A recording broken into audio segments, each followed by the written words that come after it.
Okay, but today I am going to tell you in detail about the reproduction in case of gymnosperms.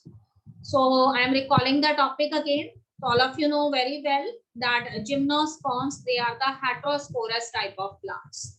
Okay, when I am saying heterosporous, this means two types of spores they are generally produced in these trees. ठीक है, दो तरह के spores यहाँ पे form होते हैं. One is the spores of smaller size, which are known as microspores, and other are the spores of larger size, which are known as megaspores. Okay, बेटे. Again in case of gymnosperms also, ठीक है, यहाँ पे भी जो leaves है उनको क्या name दिया गया है? Sporophyll का name दिया गया है. So these gymnosperms they also have two types of leaves. इनमें leaves भी दो तरह के हैं. If the leaves they are of the smaller size, अगर leaves small size के हैं then they are known as microsporophyll. And if the leaves they are of bigger size or larger size, then you can say that they are known as megasporophyll. तो याद रखिए कि gymnosperms में two types of leaves are present. The smaller size leaves are known as the microsporophylls, and the large size leaves they are known as the megasporophyll. तो देखो दोनों तरह के leaves जो है वो अलग-अलग branches पे ही लगेंगे. तो ऐसी branch जिसमें small size of leaves present हैं, तो leaves को क्या name दिया गया है? Microsporophyll. और एक branch ऐसी हो सकती है where the large size leaves are there. So such a branch which contains large size leaves, so these large size leaves are known as the megasporophylls or macrosporophylls. Okay बेटे. अब वो कहता है कि as a branch it is fully covered with the leaves. ठीक है, चाहे वो स्मॉलर लीव्स हैं चाहे वो लार्जर लीव्स हैं, अगर ब्रांच पूरी ब्रांच पे लीव्स प्रेजेंट है तो ब्रांच का जो एंड है ना वहां पे जो लीव्स होंगे दे स्टार्ट फोल्डिंग. जैसे लीव्स पहले ऐसे प्रेजेंट है तो ब्रांच के एंड पे लीव्स ऐसे फोल्ड होके क्या बनाने लग जाएंगे? कोन्स बनाने लग जाएंगे. तो दो that branch which contains microsporophyll और smaller size leaves, they later on they fold it at their tips and form a small size cone, and that cone is known as male strobili. ठीक है बेटे. तो mail स्ट्रोबुलाई जो है वो यहाँ पर जो है छोटे साइज वाले जो लीव्स वाली ब्रांच है उसकी टिप्स पे लगेंगे. And similar is the case with the branch that contains larger size leaves. The leaves that are present at the tip of that branch it also folded and form bigger cones, which are known as the female strobili. ठीक है, तो छोटे leaf वाली branch जो है उस पे mail स्ट्रोबुलाई लगेंगे एंड बड़े लीफ वाली जो ब्रांच है उस पे फीमेल स्ट्रोबुलाई या female cones are there. Okay बेटे. तो when you open these cones, what do you see? When you open these cones, in the male strobuli you see microsporangia are there. ठीक है, these are the special type of structures in which the formation of the spores later on takes place. तो जब आप male cone को open करेंगे तो आपको microsporangia नजर आएंगे. जब आप फीमेल कोन को ओपन करेंगे then what you see? Megasporangia. आपको मेगास्पोरेंजिया नजर आएंगे. ओके बेटे. Now what is present inside the microsporangia? तो इनसाइड द माइक्रोस्पोरेंजिया, ठीक, माइक्रोस्पोर मदर सेल्स आते हैं. ओके, ऑल ऑफ दीज, ये जो मेल स्ट्रोबुलाई है माइक्रोस्पोरेंजिया है एंड माइक्रोस्पोर मदर सेल है, सारे के सारे कैसे हैं? डिप्लॉइड हैं. All of these are diploid. So now what happened in the microspore mother cell? Meiosis takes place. Microspore mother cells में अब क्या होगा? Meiosis होगा. Okay बेटे. Meiosis is a kind of a reductional division. Now what happened? These microspore mother cells when they undergoes meiosis, then they form many number of microspores. काफी सारे microspores जो हैं ये form कर देंगे and their further development will not take place, and these reduced type of microspores they actually represent the male gametophyte. तो ये microspores जो है इनका further development नहीं होता है और ये underdeveloped microspores होते हैं, और ये जो underdeveloped microspores है ना इन्हें हम male gametophyte या pollen grains बोल देते हैं. ठीक है बेटे. ये तो male branch पे हो रहा था. अब what is now going to happen in the female branch? You know that the female branch it carries a larger size leaves, and at the tips of that branch these leaves actually fold to form the female strobuli. Okay, now inside the female strobuli what do you see? Megasporangia is there. Okay bete. When you open this megasporangia, then inside the megasporangia megaspore mother cells are there. So all of these are diploid. ठीक है, female stabula is also diploid, megasporangia is also diploid, and megaspore mother cell is also diploid. Now what happened? This megaspore mother cell they undergoes meiosis. अब ये जो megaspore mother cell है ना, उसमें क्या हो जाएगी, मियोसिस हो जाएगी। तो मेगास्पोर मदर सेल्स में जैसे ही मियोसिस होती है, वैसे ही वो कहते हैं कि उससे क्या होता है, मेगास्पोर्स का फॉर्मेशन होता है। But as you have learned in case of male branch, तो मेल में तो खूब सारे माइक्रोस्पोर बने थे, यहाँ पे ओनली 4 मेगास्पोर्स आर फॉर्म। ठीक है, तो only 4 megaspores are form, and out of this 4 megaspores, इन चारों मेगास्पोर्स में से सिर्फ एक ही मेगास्पोर जो है वो सरवाइव करेगा। Only 1 megaspore it actually survive. ठीक बेटे, तो एक मेगास्पोर जो है वो सरवाइव करता है। देखो यहाँ पे एक और उसने इंपॉर्टेंट चीज लिखी है, न्यू सैलस टिश्यू। तो कहते हैं कि जब आप मेगास्पोरेंजिया जो है उसको देखेंगे, तो उसके अंदर एक टिश्यू प्रेजेंट होता है जिसको हम न्यू सैलस कहते हैं, और न्यू सैलस जो है उसके उसी में से उसका एक सेल जो है वो मेगास्पोर मदर सेल के रूप में डिफरेंशिएट होता है। ठीक है, तो उसने ये भी बताया कि मेगास्पोर मदर सेल कहाँ से बना है, न्यू सैलस टिश्यू जो मेगास्पोरेंजिया के अंदर है उसमें से बना है। ओके बेटे, तो ये जो न्यू सैलस टिश्यू है ना, उसके आसपास इन्वेल्प होते हैं, और ये बाद में जाके जो है ओव्यूल जो है उसको कवर कर लेते हैं।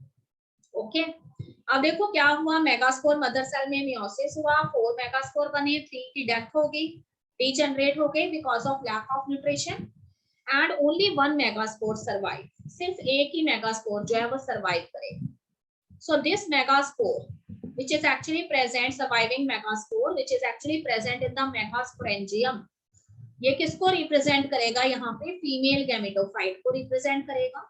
And there is very interesting thing that is associated with this megaspore, that this surviving megaspore which is actually the female gametophyte, it have 2 or more archegonia or female sex organ present inside it। ठीक है, तो ये megaspore अकेला नहीं होता है, इस megaspore के अंदर 2 या 2 से ज्यादा आर्किगोनिया प्रेजेंट होती हैं, which are flask shape structure, जिन्हें हम फ्लास्क शेप स्ट्रक्चर्स कहते हैं, and inside this archegonia egg cells आते हैं। ओके बेटे, अब वही होगा जो सब सोच रहे हैं, when the wind blows then what happen, जैसे ही विंड ब्लो होगी वैसे ही वो कहते हैं कि जो मेल गैमेटोफाइट है, जिसको हमने पोलन ग्रेन्स बोला था, जो नंबर में काफी ज्यादा थे, they dispersed with the help of wind, they finally reaches the female branch where the female cones are there, and what they see that inside the female cone within the megasporangium, ठीक है, what is present, megaspore is present that contains 2 or 3 archegonia। ठीक है, तो कई सारे microspore या pollen grain आएंगे, female branch पे गिरेंगे, कोन के अंदर एंटर होंगे, मेगास्पोरेंजियम में एंटर होंगे, और उसमें प्रेजेंट जो सर्वाइविंग मेगास्पोर है उसकी जो 2 से 3 आर्किगोनिया है ना, उनके जो माउथ है वो ओपन होते हैं, तो उसके अंदर चले जाते हैं, and where they find then each archegonia, उसके अंदर क्या प्रेजेंट है, एग सेल प्रेजेंट है।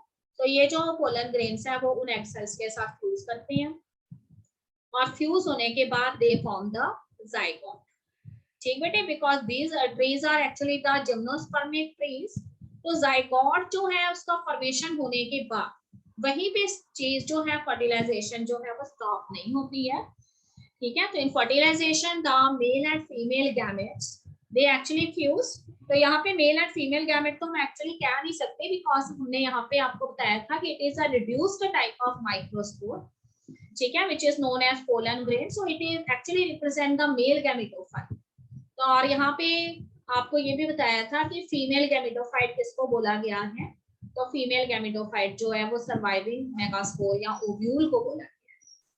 ठीक है, तो उसके बाद वो कहते हैं कि मेल एंड फीमेल गैमेटोफाइट एक दूसरे के कांटेक्ट में आते हैं, और उनमें प्रेजेंट जो रिड्यूस्ड मेल गैमेट्स हैं वो फीमेल गैमेटोफाइट जो कि एक्चुअली क्या है, सर्वाइविंग मेगास्पोर या ओव्यूल है, उसमें प्रेजेंट आर्किगोनिया में जो एग सेल्स होते हैं उनके साथ फ्यूज करती हैं, and they form the zygote. और जाइगोट का डेवलपमेंट यही नहीं रुक जाता, zygote it later develops into an embryo. Zygote फिर किसके अंदर डेवलप होता है, एम्ब्रियो के अंदर डेवलप होता है। ठीक बेटे, तो when the zygote it develops into embryo, You know that all of these things they are actually taking place inside the ovule. ये सारी चीजें ओव्यूल के अंदर हो रखी हैं, हो रही हैं, जिसको हमने क्या बोला था, सर्वाइविंग मेगास्पोर बोला था या फीमेल गैमेटोफाइट बोला था, उसी में आपकी गोनियां थी ना। तो फिर ओव्यूल जो है after fertilization the ovule start developing into seed. तो ये जो ओव्यूल है वो सीड के अंदर डेवलप होने लग जाते हैं, but the seeds they are not covered because fruit formation is not there in case of gymnosperms. हमेशा याद रखिए कि जिम्नोस्पर्म्स में कभी भी फ्रूट फॉर्मेशन नहीं होता है, और जो ओव्यूल होते हैं वो सीड में डेवलप होते हैं, but seeds they are naked, seeds हमेशा नेकेड होते हैं, they are not covered, so that's why these plants are known as gymnosperms. The word gymno means naked and sperma means spermatocytes. Okay बेटे, so this is all about the life cycle of the gymnosperms. So it is very much clear to you. अब आप इसको पढ़ लेंगे अच्छे से and then you let me know कि whether the life cycle is clear to you or not. I am starting with the next division and that is angiospermae. ठीक है, angiosperms. So here I am going to tell you in brief about their habit and habitat. So as you see on the screen, angiosperms they are known as the flowering plants. They are known for their beautiful flowers they bear. ठीक है, तो angiosperms जो हैं उनके बहुत ही सुंदर, बहुत ही beautiful flowers होते हैं, ये फ्लावरिंग प्लांट्स होती हैं। टुडे जो एरा चल रहा है ना, this era is known as, this age is known as the age of angiosperms. ठीक है, it was thought by the scientist at different times of earth development, different type of plants they are dominate. ठीक है, so as we know that in the primitive earth the algae, the bryophytes they are the dominant one, but as the earth it undergoes different stages of their development, their evolution, so at different time different species of plants are the dominant one. कई बार ऐसा हुआ जब bryophytes की as थी, कई बार ऐसा हुआ है जब टेरिडोफाइट्स जो हैं उनका एक एरा चला है, और उसके बाद वो कहते हैं कि sometimes this may be the condition कि gymnosperms they are the dominant plant, but now at present कौन सी प्लांट डोमिनेंट है, तो वो एंजियोस्पर्म्स है, और उनका सबसे कैरेक्टरिस्टिक फीचर है ब्यूटीफुल फ्लावर्स। ओके बेटे, सो एंजियोस्पर्म्स और you can say flowering plants. ठीक है, एंजियोस्पर्म्स और फ्लावरिंग प्लांट्स जो है उनकी सबसे इंपॉर्टेंट बात है कि हियर द मेल गैमेट्स, ठीक है, मेल गैमेट्स के जो कैरियर होते हैं जिनको हम पोलन ग्रेन्स कहते हैं, और फीमेल गैमेट्स के जो कैरियर हैं जिसको हम ओव्यूल्स कहते हैं, तो ये दोनों ही जो है यहाँ पे स्पेशलाइज्ड स्ट्रक्चर्स में डेवलप होते हैं which are known as flowers. तो another very important thing is कि in angiosperm the seeds are enclosed in fruits, the seeds are not naked, seeds naked नहीं होते, वो फ्रूट्स के अंदर एनक्लोज्ड होते हैं। ठीक है, so they have covered type of seeds, and another thing is there are large group of plants occurring in wide range of habitats. ठीक है, इसके अंदर काफी सारे प्लांट आते हैं जो कि काफी तरह की हैबिटेट्स जो हैं उनमें पाई जाती हैं। तो what is the reason behind that, तो दे हैव ब्यूटीफुल फ्लावर्स, तो इतने अच्छे फ्लावर होने की वजह से वो काफी ज्यादा पॉलिनेटिंग एजेंट्स जो हैं उनको अपनी तरफ अट्रैक्ट करती हैं। ठीक है, जिसकी वजह से पॉलिनेशन की वजह से उनमें फर्टिलाइजेशन होता है और उनका वाइडर डिस्ट्रीब्यूशन पाया जाता है अलग अलग हैबिटेट्स में।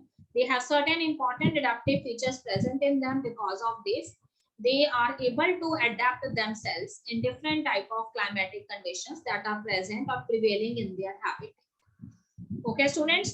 So all of these angiospermic species, they are also vary in their size. ठीक है, बहुत छोटे छोटे जो हैं ट्रीज, छोटे छोटे प्लांट से लेके बड़े बड़े ट्रीज इसके अंदर आते हैं। तो सबसे छोटा जो साइज का एंजियोस्पर्मिक प्लांट है that is known as Wolffia.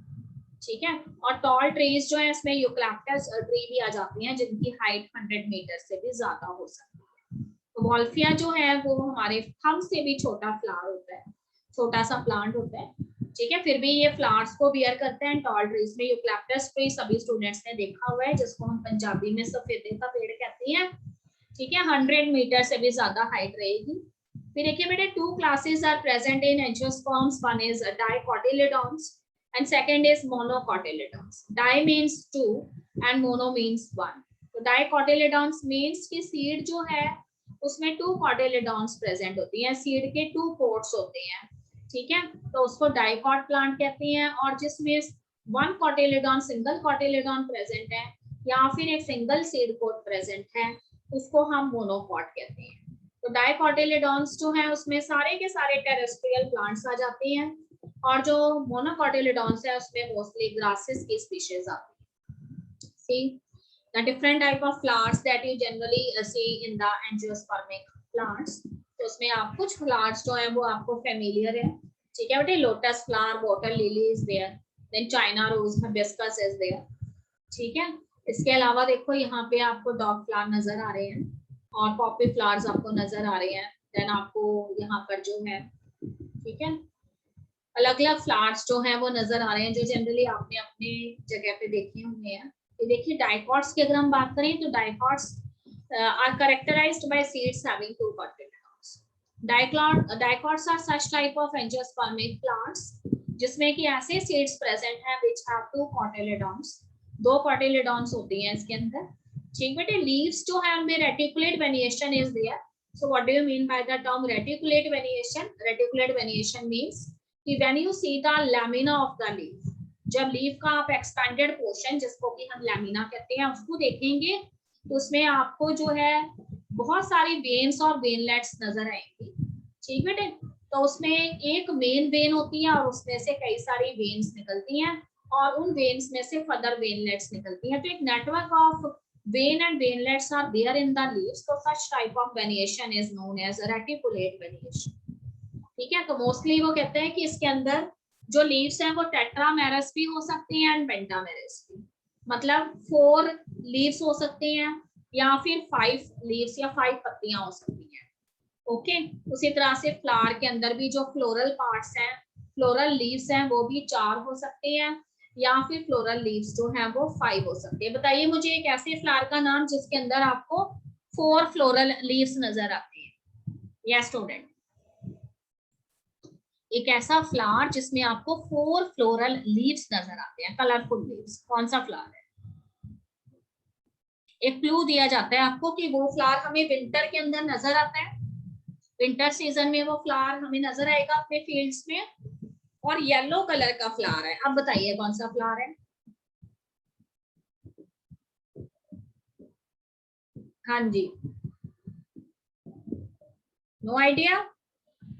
एक और क्लू दिया जाता है कि वो फ्लावर ऐसे प्लांट्स के ऊपर बॉर्न होता है, ठीक है, जिससे हमें ऑयल भी मिलता है, एक कुकिंग ऑयल भी मिलता है और उसको हम एज अ वेजिटेबल भी खाते हैं, पंजाबी घरों में बहुत ज्यादा बनाते हैं।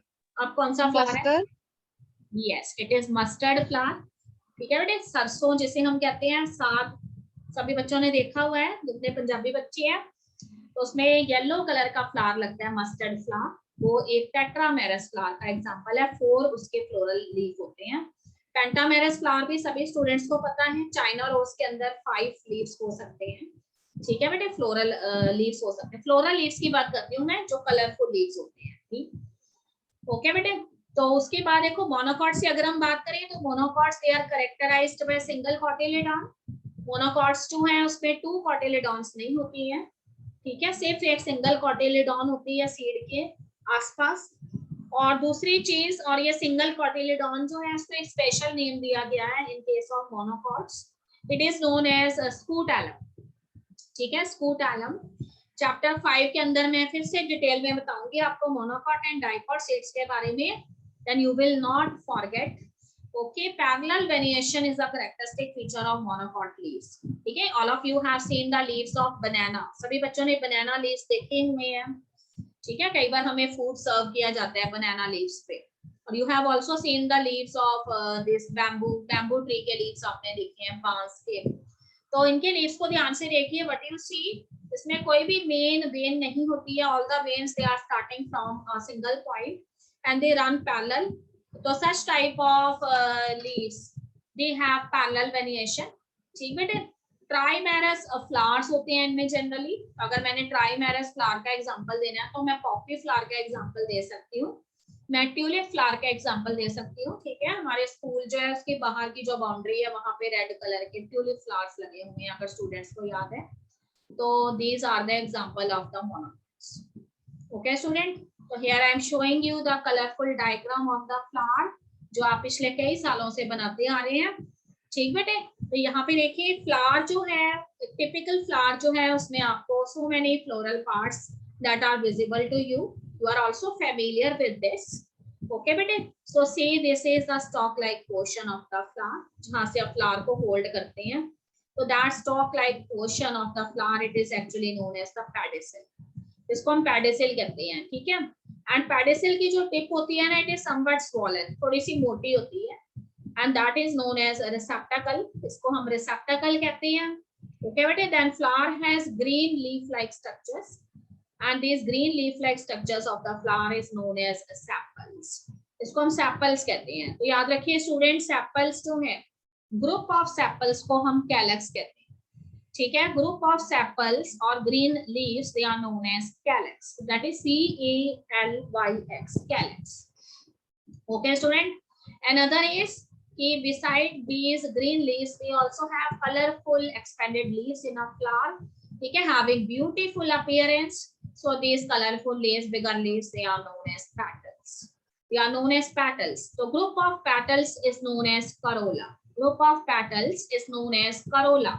That is COROLLA, corolla. Okay. Group of sepal is known as calyx and group of petals is known as corolla. Okay बेटे, तो these two balls, देखो किसी भी फ्लावर के अंदर ना फ्लोरल पार्ट्स जो हैं वो सर्कुलर फैशन में अरेंज होते हैं। तो सबसे पहली वाली जो अरेंजमेंट है फ्लोरल पार्ट्स का, जिसे हम फर्स्ट बॉल कहते हैं फ्लावर की, that is WHORL ball. Okay, तो फर्स्ट जो बॉल होती है जिसमें सिर्फ सेपल्स होती हैं, और जो सेकंड बॉल होती है जिसमें सिर्फ पेटल्स होती हैं, ये दोनों बॉल्स जो हैं वो स्टेराइल होती हैं, वेजिटेटिव बॉल्स होती हैं।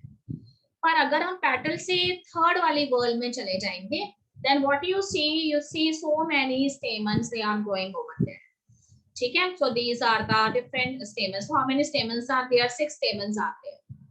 Okay बेटे, so group of stamens is known as androecium. Okay, और सबसे अंदर वाली बॉल में चले जाएंगे, फोर्थ बॉल में, तो what you see the female sex organ and that is known as pistil or carpel. Okay बेटे, so group of pistils or carpels is known as gynoecium. तो 4 मैंने न्यू टर्म्स आपको introduce किए हैं, calyx that is group of sepals, corolla that is group of petals, then androecium that is group of stamens, and gynoecium that is group of pistils और carpels. Okay बेटे, अब वो कहते हैं कि जो थर्ड वॉल है जिसमें मेल सेक्स ऑर्गन या स्टेमन होते हैं, या जिसको हम एंड्रोशियम कहते हैं, तो it has special type of structure. तो वन स्टेमन की अगर हम बात करें, so it has 2 components.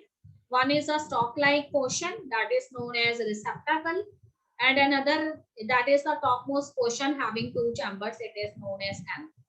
ठीक है, तो anther या filament हम इसको कह सकते हैं या receptacle कह सकते हैं। उसके बाद देखिए फीमेल रिप्रोडक्टिव ऑर्गन की अगर हम बात करें, जिसको हमने इंटायर यूनिट को पिस्टल या कार्पल बोला है, तो it has 3 components. The topmost receptive portion is known as stigma.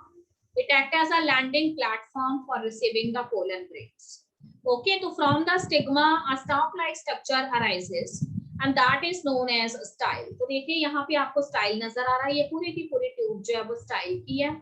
और उसके बाद वो कहते हैं कि the base of the pistil it is somewhat swollen and globular in shape, and it is known as ovary. ये आपको ओवरी नजर आ रही है मोटी सारी, ठीक बेटे। अब ओवरी के अंदर there is a chamber and that is known as ovarian cavity, और ओवरियन कैविटी के अंदर what you see a tissue is present and that is known as placenta, and placenta के साथ अटैच्ड होते हैं खूब सारे ओव्यूल्स, ठीक है। तो हमेशा ओवरी के अंदर ओव्यूल्स होते हैं, क्योंकि आपको पता है कि ओवरी राइप होके फ्रूट बनाती है, and ovules when they mature they form the seed, but you must remember inside the ovary a tissue is present which is known as placenta, and to the placenta these ovules or seeds they are attached. Okay bete, so this is all about the structure of a flower. तो यहाँ पे उसने आपको जो है stem जो है उसका यहाँ पे TS बताया हुआ है, TS is transverse section when you cut the stem like this, ठीक है। जब हम ऐसे काटते हैं लॉन्गिट्यूडनल फैशन में तो उसको LS कहते हैं, पर जब हम उसको ऐसे ट्रांसवर्सली काटते हैं तो उसको हम क्या कहते हैं, ट्रांसवर्स सेक्शन कहते हैं। तो when you cut the stem of a flower like this, what you see, The vascular tissues are present inside it. Xylem and phloem tissues are there, and between the xylem and phloem tissue are specific cells. You can say a layer of cells, meristematic cells are there, which is known as cambium. Okay, you have also learned in class 9 about the function of cambium. Cambium का function जो है वो यहाँ पे क्या होता है, would formation होता है. ठीक बेटे, तो वुडी प्लांट्स के अंदर कैम्बियम हमेशा प्रेजेंट होता है, याद रखिएगा. Vascular bundles xylem and phloem है और उसके बीच में कैम्बियम है. Function of xylem is conduction of water and minerals and function of phloem is a transport of photosynthates और food molecules. Yes student, here I am elaborating with you. ठीक है, each part of the flower. So first is the stamen which is also known as androecium. It is the male sex organ of the flower. So each stamen, it consists of a cylindrical filament like portion with anther at its tip. So see the diagram, this is anther and this is filament. So sometimes the anther has a two lobe. कई बार anther के दो lobe होते हैं तो हम उसके bilobed anther भी कहते हैं. और अगर मैं इसको बीच में से कट कर दूं तो हर एक लोब के दो दो और लोब हो जाएंगे. तो मैच्योर होने के बाद एंथर आपको कैसा नजर आता है, टेट्रालोब्ड नजर आता है. ओके बेटे, अब वो कहते हैं कि with in the anther, anther के बीच में क्या प्रेजेंट है, तो with in the anther pollen mother cells आते हैं. देखो नाम से ही पता लग रहा है, if they are the pollen mother cells this means they are later have to produce the pollen grains or the microspores. Microspore is another name of the pollen, you can say, और pollen grains. ठीक है, तो anther के अंदर pollen mother sales present होती हैं and when this pollen mother cell they undergoes meiosis then they form microspores and these microspores are actually in the it is present in the form of or group of four. ठीक है, तो जब microspore mother cell या फिर pollen mother cell meiosis करते हैं उसके बाद जो पोलन ग्रेन फॉर्म होती है ना, तो four pollen grains they are joined together. चार पोलन ग्रेन्स जुड़े हुए होते हैं ग्रुप के फॉर्म में, so they are known as microspore tetrad. इसको हम माइक्रोस्पोर टेट्राड कहते हैं. पर जब वो कहता है कि आप माइक्रोस्पोर टेट्राड जो है उनमें से वाटर का डिहाइड्रेशन हो जाता है, वाटर लॉस हो जाता है, तो ये चारों माइक्रोस्पोर एक दूसरे से अलग हो जाते हैं and they later mature to form pollen grain. तो each microspore को हम pollen grain कहते हैं. ठीक बेटे, तो यहाँ पे आपको एंथर एंड फिलामेंट नजर आ रहे हैं. एंटायर यूनिट को हम स्टेमन कहते हैं. And here what you see when you take the TS of this anther, ठीक है, what you see, four chambers are present inside the anther and these are known as pollen sacs. So initially the pollen sacs they are shallow in appearance, but as the anther mature these pollen sacs they develop deep into pocket like structure. पहले ये ऊपर से थोड़े से chamber होते हैं, पर जैसे जैसे एंथर मैच्योर हो जाता है ये डीप होते जाते हैं, पॉकेट लाइक स्ट्रक्चर बन जाती है जिसके अंदर पोलन मदर सेल्स होते हैं और वो पोलन ग्रेन्स बनाते हैं. तो इन पॉकेट लाइक स्ट्रक्चर्स को हम पोलन सैक्स कहते हैं. ओके बेटे, पिस्टल एंड कार्पल के बारे में मैं आपको बताना जा रही हूँ. तो female sex organ is known as pistil and carpel. So pistil, it consists of an ovary which is present at the base, a long cylinder-like portion which is style, and stigma that is the topmost receptive landform. You can say land platform that actually receive the landing of the pollen grains. अब कहते हैं कि ovary के अंदर क्या होगा, तो inside the ovary a cavity is there and that cavity contain a tissue which is known as placenta and placenta के साथ attached है ovules. ठीक है, तो हर एक ओव्यूल जो है वो कहते हैं कि हर एक ओव्यूल जो है each ovule has megaspore mother cell. हर एक ओव्यूल जो है उसके अंदर क्या प्रेजेंट है, मेगास्पोर मदर सेल प्रेजेंट है. और ये मेगास्पोर मदर सेल जो है ये मियोसिस करते हैं और मियोसिस करने के बाद जो है ये मेगास्पोर्स जो है उनको फॉर्म करते हैं. ठीक बेटे, इसको इस तरीके से समझेंगे कि हर एक ओव्यूल जो है वो मेगास्पोर मदर सेल में मियोसिस होने से बना है. तो थोड़ी सी करेक्शन कर लेंगे, सेंटेंस जो है वो एक अलग मीनिंग दे रहा है, मैं आपको बताती हूँ. तो आपने देखना है कि हर एक जो ओव्यूल है, ठीक बेटे, तो सारे के सारे ओव्यूल किसके साथ अटैच थे, प्लासेंटा के साथ अटैच थे. और कहते हैं कि ओव्यूल्स जो है उनका फॉर्मेशन कैसे होता है, तो फिर प्लासेंटा के अंदर न्यूसैलस टिश्यू होता है और न्यूसैलस टिश्यू जो है उसमें से कुछ सेल्स जो हैं they behave as megaspore mother cell and these megaspore mother cells when they undergoes meiosis they form the ovule or the megaspore. तो देखो वैसा ही होगा जैसे जिम्नोस्पर्म्स में हुआ था. What you see in the gymnosperms, out of the 4 megaspore 3 degenerate. So here also in angiosperm out of the 4 megaspores 3 degenerate and only 1 survive. ठीक है, एक ही सर्वाइव करता है. और जो सर्वाइविंग मेगास्पोर है वो बाद में क्या फॉर्म करता है, एम्ब्रियो सैक फॉर्म करता है. ठीक है बेटे, तो एम्ब्रियो सैक जो है उसको ये फॉर्म करता है. तो हर एक एम्ब्रियो सैक की अगर हम बात करें तो याद रखिएगा कि surviving megaspore it later has to develop into the embryo sac. So in each embryo sac, what you see in each embryo sac, you see 8 nucleus. हर एक embryo sac में 8 nucleus होते हैं. ठीक है, you have learned in class 10th angiosperms में आपने पढ़ा है कि हर एक जो embryo sac है उस पे 8 nucleus are there. ठीक है, 3 of the nucleus that are located you can say on the chilazal rhizomes, they are known as the antipodals, and 3 of the nucleus, 2 synergids and 1 cell that are located at the micropylar region, they form the egg apparatus. और 2 nuclei जो होते हैं वो centre में पड़े रहते हैं अलग अलग, जिनको हम पोलर न्यूक्लियाई कहते हैं. और ये पोलर न्यूक्लियाई जो है ना ये फ्यूज होके बाद में क्या बनाते हैं, सेकेंडरी न्यूक्लियस बनाते हैं और जिसको हम एंडोस्पर्म कहते हैं. ओके बेटे, तो यहाँ पे मैंने आपको फीमेल रिप्रोडक्टिव ऑर्गन, यहाँ पिस्टल जो है उसका स्ट्रक्चर यहाँ पे दिखाया है. This is stigma, this is style and this is ovary. Okay बेटे, तो यहाँ मैंने लार्ज व्यू में आपको दिखाया है स्टिग्मा, स्टाइल एंड ओवरी. तो देखो रिप्रोडक्शन में क्या होता है, यू नो दैट कि what is formed inside the anther, pollen grains are formed. तो ये जो पोलन ग्रेन्स है ना, when the anther it gets mature, this pollen grains they comes out from the anther and they are dispersed by wind. ठीक है, ये wind के द्वारा जो है डिस्पर्स होंगे. अगर प्लांट एक्वेटिक प्लांट है तो वाटर के जरिए ये स्विम करके जो है फीमेल जो फ्लावर है वहां तक पहुंचेंगे. This process is known as pollination. So what is pollination? It is actually the transfer of the pollen grains from the anther to the stigma of the flower.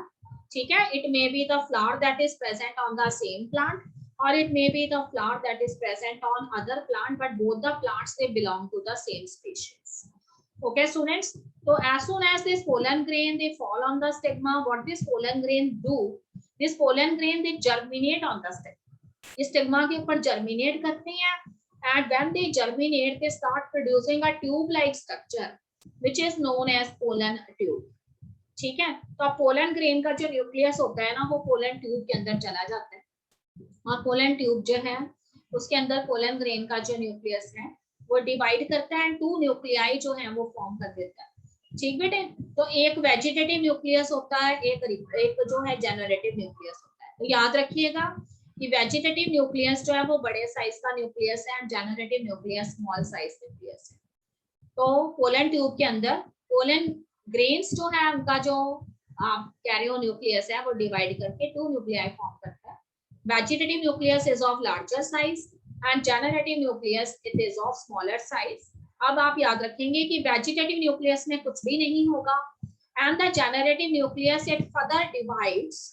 ठीक है, and it undergoes mitosis and form 2 male gametes. ये 2 male gamete form करेंगे. तो आप pollen tube के अंदर 3 चीजें आ रही हैं.